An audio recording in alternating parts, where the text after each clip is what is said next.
बिस्मिल्लाहिर्रहमानिर्रहीम। अस्सलाम वालेकुम नाज़रीन, फ़िदादिल और आप डेली मैदान देख रहे हैं। पाकिस्तान की तरफ से जो फ़िज़ाई कार्रवाई हुई अफ़गानिस्तान के अंदर, उसके असरात के हवाले से और जो दोनों मुल्कों के ताल्लुकात के साथ अब मज़ीद ख़दशात जुड़ गए हैं, इस हवाले से आज की वीडियो में बात करनी है। एक तो आज की ख़बर यह है कि काबुल में पाकिस्तानी नाज़िमुल उमूर को अफ़गान वज़ारत ख़ारजा तलब किया गया, उनसे शदीद एहतजाज किया गया इस हमले के ऊपर। और अफ़गान हुकूमत की तरफ से ये कहा गया है, उसकी वज़ारत दिफ़ा की तरफ से, कि इस हमले का बदला लिया जाएगा। बदला किस सूरत में लिया जाएगा, ये एक काफ़ी अहम सवाल है। और जो आज मुख्तलिफ डेवलपमेंट्स सामने आई हैं, कल तो चूँकि हमले के बाद अंधेरा छा गया था, तो मुख्तलिफ आदाद व शुमार सामने आते रहे और मुख्तलिफ मुतज़ाद दावे जो है ये भी सामने आते रहे। एक ज़रिए ने ये बताया था कि जी 7 लाशें बरामद हुई हैं जहाँ जहाँ पे कार्रवाई हुई है। दूसरे एक ज़रिए ने ये बताया था कि 13 लाशें जो हैं ये बरामद की गई हैं। आज अफ़गान हुकूमत ने कहा है, अफ़गान हुकूमत के तर्जुमान ज़बीउल्लाह मुजाहिद ने इंटरनेशनल मीडिया से बात की है और उन्होंने दावा किया है कि 46 अफराद इस हमले में मारे गए हैं। पख्तीका सूबे में बरमल बरमल का ज़िला है, लमन और मरका ये इलाके हैं जहाँ पे 4 मुख्तलिफ़ कार्रवाइयाँ की गई हैं पाकिस्तान की तरफ से। और ज़बीउल्लाह मुजाहिद ये बता रहे थे कि 40 अफराद जो हैं इन 4 मुकामात पर जान से गए हैं। TTP ने भी शदीद रद्द-ए-अमल दिया है और TTP ने कहा है कि 50 लोग मारे गए हैं। हम्दुल्ला फ़ितरत जो माविन तर्जुमान हैं अफ़गान हुकूमत के, इन्होंने जो फ़िगर बताया है वो 51 का बताया है। 51 लोग इस हमले में मारे गए हैं फ़ितरत के मुताबिक। पाकिस्तानी जो सिक्योरिटी ज़राए के हवाले से जो इंटरनेशनल मीडिया में रिपोर्ट हुआ है, वो 42 अफराद रिपोर्ट हुए हैं और कुछ मीडिया आउटलेट्स में 25 या 30 अफराद के मारे जाने की बात की गई है। पक्तिका अस्पताल के ज़राए के हवाले से इंटरनेशनल मीडिया ने ये रिपोर्ट किया है कि टोटल 22 अफराद की लाशें जो हैं ये अस्पताल पहुंचाई गई और 46 अफराद जो थे ये ज़ख्मी थे। मरने वाले और ज़ख्मी होने वालों में औरतें भी शामिल थीं और बच्चे भी शामिल थे। ये भी बताया गया है कि एक ही ख़ानदान के 18 अफराद इस हमले में मारे गए हैं और एक दूसरे घर में 3 अफराद मारे गए हैं। जेट तैयारों का इस्तेमाल किया गया और ड्रोन्स का इस्तेमाल किया गया।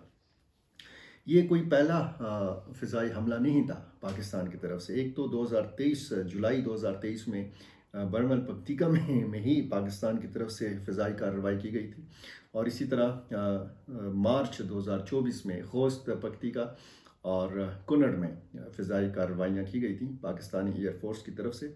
उसमें भी पाकिस्तानी जो जंगी जहाज़ हैं वो इस्तेमाल हुए थे और वो जो जुलाई 2023 का जो हमला था उसमें भी जानी नुकसान के हवाले से मुतज़ाद ख़बरें आती रहीं, इस तरफ से भी उस तरफ से भी। और जो मार्च 2024 का हमला था उसमें 8 अफराद की बात की गई थी कि वो जान से गए और उसमें फिर ज़बीउल्लाह मुजाहिद ने ये कहा था कि 5 ख़वातीन और 3 बच्चे उसमें मारे गए। ये जो ताज़ा हमला हुआ है कल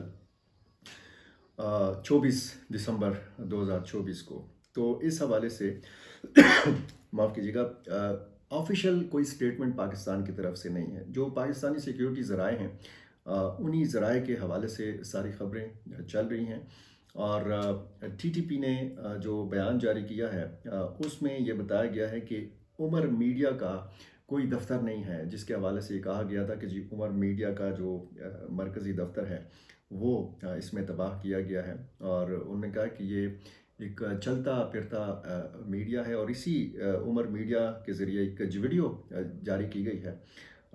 चौधरी मुनीब जट जो TTP के हलकों में जाने जाते हैं शुएब इकबाल चीमा के नाम से, जो मीडिया के माहिर समझे जाते हैं और इसी के हवाले से बताया जाता है कि ये उमर मीडिया चलाते हैं TTP के लिए। जो सूरत हाल अब बनी है, ज़ाहिर है कि जो लोग बताए गए थे कल सिक्योरिटी ज़राए की तरफ से कि ये मारे गए हैं TTP के कमांडर्स शेर ज़मान उर्फ मुखलिस यार, इजहार उर्फ अबू हमज़ा, अख्तर उर्फ खलील और शुएब इकबाल चीमा, जो चौधरी मुनीब जट जिनका नाम है, اور اختر عرف خلیل اور ابو حمزہ کے حوالے سے بھی جو ہے وہ تردید آ رہی ہے کہ جی ان کے مارے جانے کی خبریں جو ہیں وہ درست نہیں ہیں۔ ایک ویڈیو جو ہے وہ فوری طور پر سوشل میڈیا پہ کل ہی آ گئی تھی، اور جس میں جگہ جگہ آگ بھی نظر آتی ہے، اور جو بندہ ویڈیو بنا رہا ہے وہ خود یہ کہہ رہا ہے کہ ابو حمزہ اس حملے میں مارے گئے ہیں۔ بہرحال کتنا بڑا یہ دھچکا ہے پاکستان اور افغانستان کے تعلقات کے بیچ میں، اس پر بھی بات کرنی ہے، کیونکہ جو اقوام متحدہ کی رپورٹ ہے وہ یہ ہے کہ کوئی 5 سے 6 ہزار ملیٹنٹس جو ہیں، جو پاکستانی ملیٹنٹس ہیں، یہ افغانستان کے مختلف مشرقی صوبوں میں رہ رہے ہیں، اور یہ فیملی سمیت یہاں پہ رہ رہے ہیں۔ اور افغان حکومت نے کچھ 150 سے 200 تک ٹی ٹی پی کے جنگجوؤں کے جو خاندان ہیں ان کو وسطی علاقوں میں غزنی میں منتقل بھی کیا ہے، اور اس چیز کو ایک اچھی پیش رفت جو ہے وہ قرار دیا جا رہا تھا پاکستان اور افغانستان کے مابین بات چیت کی راہ ہموار کرنے کے حوالے سے۔ خصوصی نمائندہ برائے افغانستان ایمبیسڈر محمد صادق خان سرگرم ہیں کابل میں۔ اس حملے سے تھوڑی دیر پہلے ان کی ملاقات ہوئی تھی وزیر خارجہ امیر خان متقی سے، اور ایک دن پہلے ان کی ملاقات ہوئی تھی سراج الدین حقانی سے، جہاں پہ انہوں نے خلیل الرحمان حقانی کی شہادت پر ان سے تعزیت کا اظہار بھی کیا تھا۔ وزیر اعظم شہباز شریف کا تعزیتی پیغام اور وزیر خارجہ اسحاق ڈار کا تعزیتی پیغام بھی انہوں نے پہنچایا تھا۔ تو مولوی کبیر کے ساتھ جب ان کی ملاقات جاری تھی کھانے پہ، تو اسی دوران یہ حملہ ہوا پکتی کا صوبے میں، معاف کیجیے گا، اور اس کے بعد اب سوالات کی بھرمار ہے۔ محمد صادق خان کے لیے بھی ایک بڑا چیلنج ہے، کیونکہ وہ ظاہر ہے کہ سفیر ہیں، سفارتکار ہیں، اور ان کو جو ہے وہ سفارت کی زبان آتی ہے، وہ ڈپلومیٹک لینگویج میں بات کرتے ہیں، اور ان کی صلاحیتیں بھی ہیں، ان کے روابط بھی ہیں مختلف افغان رہنماؤں کے ساتھ، چاہے وہ افغانستان کے اندر ہوں چاہے افغانستان کے باہر ہوں۔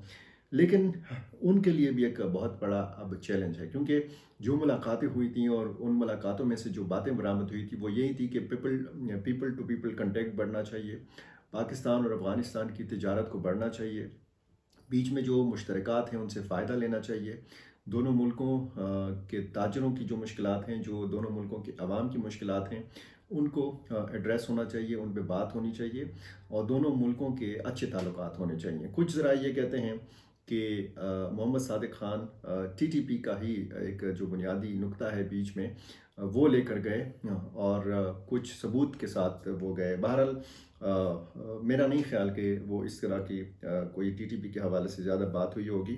بیک ڈور ڈپلومیسی کا سلسلہ جاری تھا، اس میں محمد صادق خان کا انتہائی اہم کردار ہے، لیکن کچھ مبصرین کہتے ہیں کہ فوج کی طرف سے یہ جو کارروائی کی گئی ہے یہ کھلا پیغام ہے کہ اصل اختیار جو ہے فوج کے پاس ہے، اصل جو اس طرح کی کارروائی جو ہے وہ فوج کر سکتی ہے۔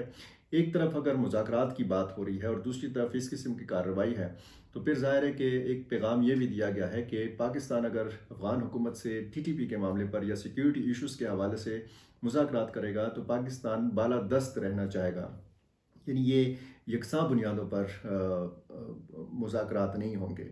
اس سے پہلے بھی مذاکرات ہوئے تھے، افغان حکومت نے اس میں ثالثی کا کردار ادا کیا تھا ٹی ٹی پی کے ساتھ۔ جب ریاست پاکستان کے مذاکرات ہوئے تھے اس میں ایک عارضی سیز فائر بھی ہوا تھا، لیکن پھر وہ ظاہر ہے کہ معاہدے کی طرف نہیں بڑھا جا سکا، اور اس میں دو طرفہ جو سخت شرائط تھیں وہ آڑے آئیں، اور پھر وہ معاہدہ نہیں ہو سکا، سیز فائر ٹوٹا، اور پھر دہشت گردی کی یا ملیٹنسی کی یا عسکریت پسندی کی جو بھی آپ الفاظ دیں، تو اس کا ایک دوسرا جو سلسلہ ہے، دوسری جو لہر ہے وہ آج تک ہم دیکھ رہے ہیں۔ 21 دسمبر 2024 کو مکین جنوبی وزیرستان میں ایک فوجی کیمپ پر جو سرحد کے بہت قریب تھا، اس پر حملہ ہوتا ہے۔ اس میں 16 فوجی جوان جو ہیں وہ شہید ہوتے ہیں، اور اس کے بعد کور کمانڈر پشاور جاتے ہیں جنوبی وزیرستان، اور پھر اس کے بعد army chief general Syed Asim Munir جنوبی وزیرستان کا دورہ کرتے ہیں۔ یہاں پر انہوں نے جوانوں سے اور افسروں سے ملاقاتیں کی، اور اس موقع پر انہوں نے کہا کہ मिलिटेंट्स और उनके सहूलत कारों का पीछा किया जाएगा। यहाँ से अंदाज़ा हो गया था कि पाकिस्तान इस किस्म की कार्रवाई कर सकता है, अफ़गानिस्तान के अंदर कर सकता है। बार बार पाकिस्तान की तरफ से अफ़गान हुकूमत से ये बात की गई कि जी मिलिटेंट्स पाकिस्तान से जो जिनका ताल्लुक़ है वो अफ़गानिस्तान में मौजूद हैं, वो अफ़गानिस्तान से हमला आवर होते हैं पाकिस्तान में। वो पाकिस्तान में होने वाली कार्रवाइयों में जो प्लानिंग होती है वो अफ़गान सरज़मीन पर बैठ के करते हैं। अफ़गान हुकूमत की तरफ से इन तमाम तर दावों की और इल्ज़ामात की बार बार तरदीद सामने आती रही। बीच में हमने देखा कि 1.5 साल गुजर गया। अफ़गान मुहाजिरीन को यहाँ से कहा गया कि जी आप निकलें, जितने भी गैर कानूनी मुहाजिरीन हैं। इस अरसे में आप अंदाज़ा लगा सकते हैं कि जो ताज़ा आदाद शुमार हैं वो ये बताते हैं कि 8 लाख तक अफ़गान मुहाजिरीन जो हैं ये वतन वापस गए। तिजारत जो है पाकिस्तान और अफ़गानिस्तान की ये काफ़ी मुतासिर हुई है, मज़ीद ये मुतासिर होगी। और ख़दशात ये हैं कि ये जो गैर यकीनी की सूरत हाल है, ये जो एक दूसरे पर अदम एतमाद की फ़ज़ा है, इसमें भी इजाफ़ा होगा। और कुछ मुबसरीन ये सवाल उठा रहे हैं कि पाकिस्तान ने ये कार्रवाई करके क्या हासिल किया है और क्या खोया है। जो एक दुरुस्त ट्रैक के ऊपर दोनों मुल्क बैकडोर डिप्लोमेसी के ज़रिए आगे बढ़ रहे थे, और उसमें फिर जो काबुल में मोहम्मद सादिक ख़ान की मुलाकातें हैं अब ये सामने आई हैं, तो इसका मतलब ये था कि दोनों मुल्कों के माबैन बर्फ़ पिघली थी, दोनों मुल्क एक दूसरे के करीब आ गए थे। लेकिन ये जो बड़ा हमला जनूबी वज़ीरिस्तान में हुआ, तो उसके बाद ये कहा जा रहा था कि इस किस्म की कार्रवाई जो है ये हो सकती है। ये जो इब्तदाई जो ख़बरें आई थीं उसमें ये बताया गया था पाकिस्तानी सिक्योरिटी ज़राए के हवाले से, इंटरनेशनल मीडिया ने, लोकल मीडिया ने और मुख्तलिफ सोशल मीडिया जो प्लेटफॉर्म्स हैं इन्होंने ये रिपोर्ट किया कि शेर ज़मान उर्फ़ मुखलिस यार, इज़हार उर्फ़ अबू हमज़ा, अख्तर उर्फ़ खलील, शुएब इकबाल, चीमा, जो मैंने आपको बताया कि चौधरी मुनीब जट जिनका नाम है, और इनके हवाले से कहा जाता है कि उमर मीडिया ये चलाते हैं और चलाते रहे हैं। और उमर मीडिया का जो मरकज़ी दफ्तर था ये तबाह किया गया, लेकिन इसी उमर मीडिया से जो वीडियो जारी होती है चौधरी मुनीब जट की, और वो कहते हैं कि वो मारे नहीं गए, वो ज़िंदा हैं। तो शायद यही वजह है कि ऑफिशियल कोई स्टेटमेंट पाकिस्तान की तरफ से सामने नहीं आया। तमाम तर जो ख़बरें हैं वो सिक्योरिटी ज़राए से हैं। अफ़गान हुकूमत ने इसकी तस्दीक की और उन्होंने ये बताया कि जी पाकिस्तानी जेट तैयारों ने ये हमले किए हैं। और इससे पहले भी ड्रोन तैयारों की परवाज़ें काबुल के ऊपर और बाकी जो मशरक़ी सूबे हैं अफ़गानिस्तान के, कुन्नड़ है, पख्तिया है, पख्तिका है, खोस्त के इलाके हैं, यहाँ पर एक शिकायत बाकायदा इंटरनेशनल मीडिया ने ज़बीउल्लाह मुजाहिद के हवाले से रिपोर्ट की है कि ड्रोन तैयारों की जो परवाज़ें हैं ये मुसलसल होती रही हैं। और उसका फिर शक का इजहार अमेरिका के ऊपर भी किया गया कि जी अमेरिकी ड्रोन तैयारे जो हैं ये प्रवास करते हैं। और साथ में ये भी कहा गया कि जी हमें मालूम है कि ये कहाँ से परवाज़ जो है उनकी होती है और कहाँ से इनको फैसिलिटेट किया जाता है। बाहर बहुत सारी चीज़ें हैं, बहुत सारी कन्फ्यूजन्स हैं। एक तो ये भी इतला आई है कि अफ़गान हुकूमत ने पाकिस्तान तहरीक इंसाफ को दावत दी है कि वो अपना वफ़द भेजें काबुल। तो इसी तरीके से असद कैसर ने मीडिया के कुछ दोस्तों से बात की है और उन्होंने कहा है कि अफ़गान हुकूमत से पीटीआई को ये दावत मिली है। तो हम चाहते हैं कि बाकी सियासी जमातों के लोग भी जो है एक जरगा बनाकर काबुल भेजें, काबुल में वहाँ पे बातचीत करें। तो इस बात का इम्कान मौजूद है कि अफ़गान हुकूमत ने बाकी भी कुछ सियासी जमातों से राब्ते किए हों और इस हवाले से उनकी मदद गालिबन चाहिए हो। कल जमीयत उलमा इस्लाम का एक वफ़द सिराजुद्दीन हक्कानी से मिला काबुल में, और मौलाना अताउर रहमान जो जमीयत उलमा इस्लाम खैबर पख्तूनख्वा के अमीर भी हैं, मौलाना फजल रहमान के भाई हैं ये, और मौलाना अताउल हक दरवेश जो सूबाई जनरल सेक्रेटरी हैं जमीयत उलमा इस्लाम के, ये भी उस वफ़द का हिस्सा थे। कुछ दीगर रहनुमा जो हैं ये भी उस वफ़द का हिस्सा थे। इन्होंने ताज़ियत की सिराजुद्दीन हक्कानी से। ये जो हमला है तो ज़ाहिर है कि इस पर इंडियन मीडिया में भी बड़ी बात हुई है, और ये कहा जा रहा है कि जी पाकिस्तान को अमेरिका की इस हवाले से सपोर्ट हासिल है अफ़गानिस्तान के ख़िलाफ़ भी, और ये भी कहा जा रहा है कि ईरान के ख़िलाफ़ भी पाकिस्तान को इस्तेमाल किया जा सकता है। तो बहुत सारे पहलू हैं بہت سارے جو اسپیکٹس ہیں اس سارے معاملے کے، جو بظاہر نظر آتا ہے اسلام آباد اور کابل کے جو تعلقات ہیں یہ مزید پیچیدگی اختیار کریں گے، اور عدم اعتماد کی فضا جو ہے یہ اس حملے کے بعد بہت بڑھ گئی ہے۔ محمد صادق خان کیا لے کر انہوں نے وہاں سے آنا تھا، ایک اچھا پیغام ہونا یہ چاہیے تھا کہ وہ وہاں سے لاتے اسلام آباد میں، جو متعلقہ سٹیک ہولڈرز ہیں ان کو وہ بریفنگ دیتے، لیکن وہ شاید کابل سے جب واپس پاکستان آئیں گے تو کوئی اچھے تاثرات، کوئی اچھا پیغام جو ہے وہ لے کر نہیں آئیں گے۔ جب وہ محمد صادق خان کابل کے اندر ہی موجود تھے تو اس دوران پاکستانی ناظم الامور کو افغان وزارت خارجہ طلب کیا گیا، ان سے شدید احتجاج کیا گیا۔